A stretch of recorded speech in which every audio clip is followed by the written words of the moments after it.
ቮሎዲሚር ዜሌንስኪ ከሩሲያ ጋር ለሚኖር የሰላም ሂደት እንቅፋት ነህ ተብለው ከነጩ ቤተ መንግስት ከተባረሩ በኋላ እጅ ለመስጠት ብዙ ጊዜ አላስፈልጋቸውም። የዩክሬኑ ፕሬዝዳንት ከአሳፋሪ ሁነት 4 ቀናት በኋላ ለየትኛውም የዶናልድ ትራምፕ እቅድ ሀገራቸው ተገዢ መሆኗን የሚገልጽ መልእክት ወደ ነጩ ቤተ መንግስት ሰድደዋል። ዜሌንስኪ አሜሪካቻቸውን ባስደሰቱበት የግዳጅ የምስለኔነት ደብዳቤያቸው ላይ ዩክሬን ዘላቂ ስምምነቱን በሚሆንበት ሂደት ዙሪያ ወደ ድርድር ጠረጴዛው ለመምጣት ዝግጁ ናት። ከዩክሬናውያን በላይ ማንም ሰላምን አጥብቆ የሚፈልግ የለም። ቡድኔና እኔ በፕሬዝዳንት ትራምፕ ጠንካራ አመራር ስር የረጅም ጊዜ ሰላም ለማግኘት ዝግጁ ነን ብለዋል። ይህ የዜሌንስኪ አካሄድ ከነጩ ቤተ መንግስት ዘንድ የተወሰነ አይነት ተቀባይነት ቢያተርፍላቸውም ትራምፕ በጀመሩት አካሄድ እንዲቀጥሉ የልብ ልብ የሚሰጣቸው ይመስላል። የትራምፕ አስተዳደር ለዩክሬን የጦር መሳሪያ አቀባን ጨምሮ ኪየቭን የመቅጣት እርምጃውን አጠናክሮ ሲቀጥል ታይቷል። ዜሌንስኪ ሳዑዲ ድረስ ሄደው ለመደራደር ፈቃደኝነታቸውን ቢያሳዩም ከአሜሪካው ፕሬዝዳንት ዘንድ ጀርባ እንደተሰጣቸው ይገኛል። ትራምፕ የወታደራዊ ገዛ ብቻ ሳይሆን አሜሪካ በጦርነቱ ለዩክሬን ሰራዊት ስታቀርበው የቆየችው የስለላ መረጃ ጭምር እንዲቋረጥ ውሳኔ ካሳለፉ ቀናት ተቆጥረዋል። አወዛጋቢው የዋይት ሃውስ አለቃ ዩክሬንና መላው አውሮፓን እግር ከወርች አስረው ባሻቸው መንገድ እየዘወሩት ነው። ከዋይት ሃውስ እስከ ሳዑዲ የሚዘረጋው የትራምፕ የጦርነት ማስቆም የድርድር ሂደት አዳዲስ ጉዳዮችን ይዟል።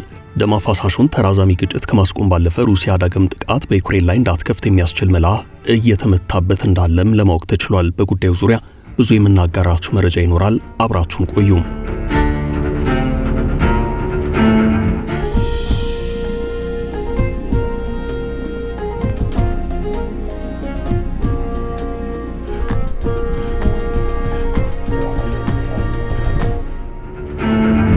በትራምፕ ዘመን የአሜሪካ የውጭ ግንኙነት ፖሊሲ የሚዘወረው በአንድ ወሳኝ ቀመር ላይ ነው። በተንታኞች እሳቤ ሪፐብሊካን ተመራጩ ሰው በነጩ ቤተ መንግስት እስካሉ ድረስ የአሜሪካ ጥገኛ መሆን መንገላታትን ሊያስከትል ይችላል። በዩክሬን ላይ ያነጣጠሩት የትራምፕ አስተዳደር ጨከን ያሉ እርምጃዎች ከውጭ ፖሊሲው ቀመር ማሳያ ተደርገው እየቀረቡ ነው። የተወሰኑ አፍቃሪ ዩክሬናውያን ምስራቅ አውሮፓዊቱ ሀገር በደል ላይ መሆኗን ከትራምፕ አንጻር የሚጠበቅ እንደሆነ በአጽንኦት ይናገራሉ። ዜሌንስኪ ከገቡበት አጣብቂኝ አንጻር ለትራምፕ አስተዳደር አካሄድ ከመገዛቶች አማራጭ የላቸውም። አንድ በውሳኔው ከፍተኛ ንዴት የተናነቀው የዩክሬን ሰራዊት አባል ስለ ሁናቴው ሲናገር ትራምፕ ለድርጊታቸው ከኪየቭ ዘንድ ምስጋና ከፈለጉ በሞቱ የዩክሬናውያን የመቃብር ሐውልት ላይ ምስጋናችንን እንጽፍላቸዋለን ብሏል። ሰሞንኞቹ ተከታታይ የትራምፕ እርምጃዎች በቀጣይ አሜሪካ ሙሉ ለሙሉ ዩክሬንን የካደች መሄዷ አይቀሬ እንደሆነ የሚያሳዩ ናቸው። አውሮፓ እንኳን ለዩክሬን ለራሱ በቂ የደህንነት ዋስትና በሌለው ሰዓት ኪየቭ በጦርነቱ እንድትቀጥል ሲረባረብ አሜሪካ በተቃራኒ መንገድ እየተጓዘች ነው። የጆ ባይደን አስተዳደር በአየር መከላከያ አቅርቦት በኩል ለዩክሬን በቂ ድጋፍ ባያደርግም ያለፉትን 3 ዓመታት ወደ ኪየቭ መሳሪያ ሲያግዝ መቆየቱ ለማንም የተደበቀ አይደለም።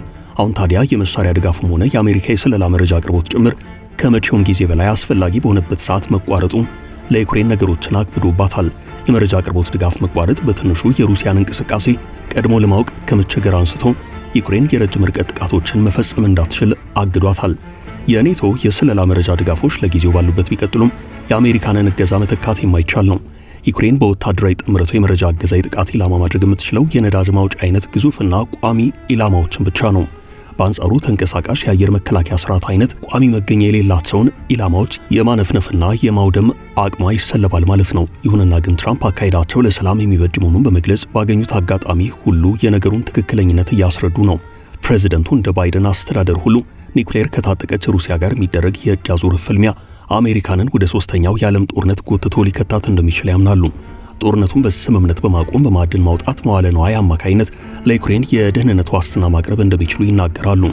የመዋለ ንዋይ ሂደቱ ከተሳካ የአሜሪካን ንብረትና አሜሪካውያን ማዕድን አውጪዎች በዩክሬን ስለሚኖሩ ሩሲያ ተመልሳ መጥታ ጥቃት ለመፈጸም እንዳትደፍር እንደሚያደርጋት ትራምፕ ይሞግታሉ።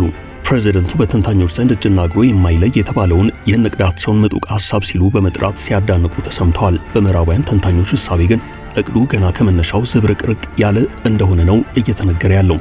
በዘገባዎች መሰረት በዩክሬን ሀገር አቀፍ የማዕድን ጥናት ለመጨረሻ ጊዜ የተካሄደው ሶቪየት በነበረችበት በ1960ዎቹ ነው። በዛ የተነሳ አሁን በሀገሪቱ ምን ያህል ማዕድን እንዳለም ሆነ በምን ያህል ፍጥነት ሊወጣ እንደሚችል በእርግጠኝነት የሚያውቅ የለም። የአሜሪካ ዜጎች በዩክሬን የማዕድን ስፍራዎች እንዲሰማሩ ቢደረግ ራሱ ለኪየቭ የሚሰጣት ተጨማሪ የደህንነት ዋስትና እንደማይኖር ይገለጻል።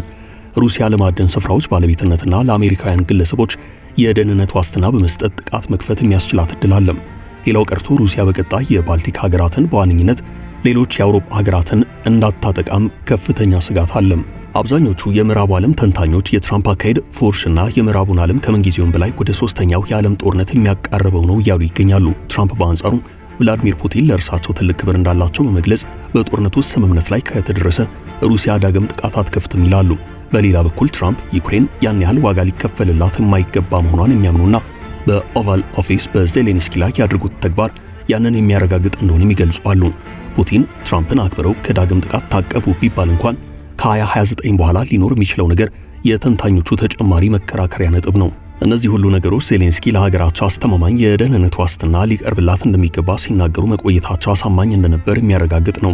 ይሁንና ግን ዩክሬን በትራምፕ ወቅታዊ አካሄድና አውሮፓ ካለ የተዳከመ ቁመና አንጻር የምትፈልገውን ማግኘቷ እጅግ አጠራጣሪ ሆኗል።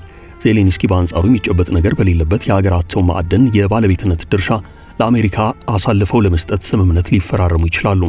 ስምምነቱን ተከትሎ ዩክሬን የተወሰነ አይነት የአሜሪካ ድጋፍና ጥቂት ቁጥር ካለው የአውሮፓ ሰላም አስከባሪ ሰራዊት ባለፈ አስተማማኝ የደህንነት ዋስትና ታገኛለች ማለት ግን ዘበት ነው። የአሜሪካ ድጋፍ በዘላቂነት ቆሞ ጦርነቱ ቢቀጥል እንኳን አውሮፓ ዩክሬንን የመደገፍ ኃላፊነት ይወጣል ተብሎ አይታሰብም። ያን ብቻ ሳይሆን የስለላ መረጃዎችን ለማጋራት የትራምፕ አስተዳደር አሻፈረኝ እያለ መሆኑ ዩክሬን የጥቃት ኢላማዎች ማግኘትና መምታትን ያከብድባታል። ይህ በዚህ እንዳለ ትራምፕ ባይፈልጉትም ዩክሬን የራስን በራስ ማስተዳደር መብቷ ተረጋግጦ እንዲቀጥል አውሮፓ ጥረቱን አጠናክሮ መቀጠል እንዳለበት የሚወተውቱ በርካቶች ናቸው።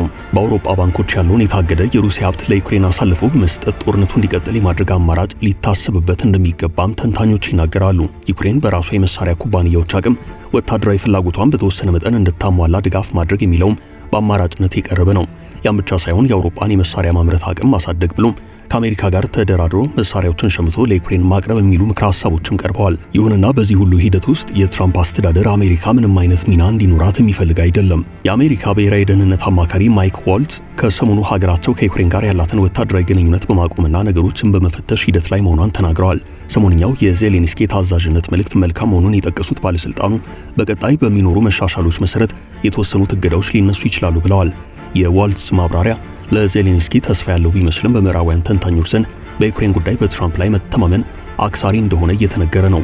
የወቅቱ የአሜሪካ መንግስት በሰላም ስም እየተጠቀመ በዩክሬን ላይ ከፍተኛ ወታደራዊና ፖለቲካዊ ጫና እያሳደረ እንደሆነ ተንታኞች ይናገራሉ። ትራምፕ በኮንግረሱ ተገኝተው ሩሲያ ለሰላም ዝግጁ መሆኗን የሚገልጽ ጠንካራ ምልክቶች ማሳየቷን መናገራቸውም ቁጣን የቀሰቀሰው ለዚህ ነው።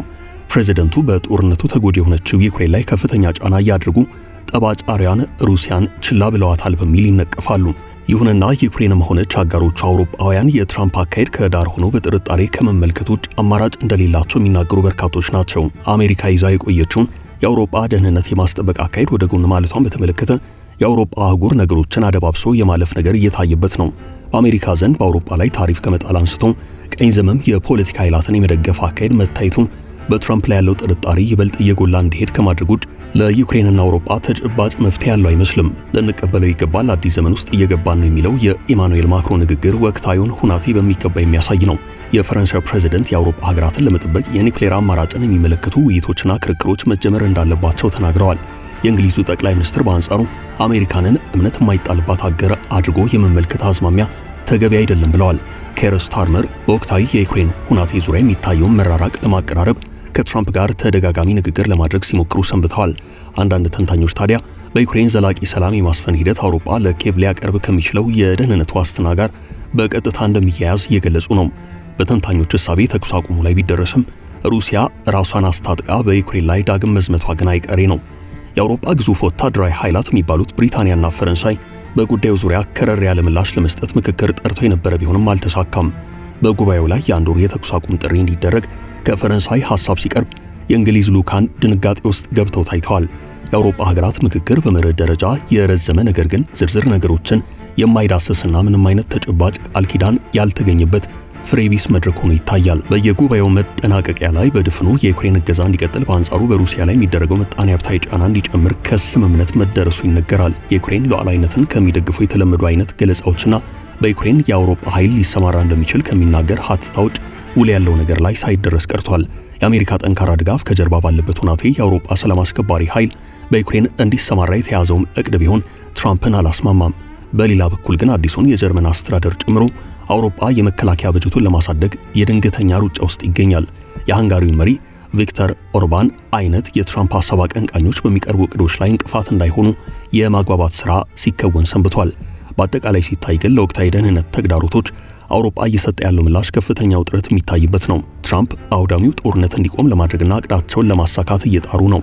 አውሮፓ በአንጻሩ አሜሪካንም በመተካት ለዩክሬን በቂ የሚባል ድጋፍ ሰጥቶ ፍልሚያው እንዲቀጥል የማድረግ አቅሙም ያጠራጥራል።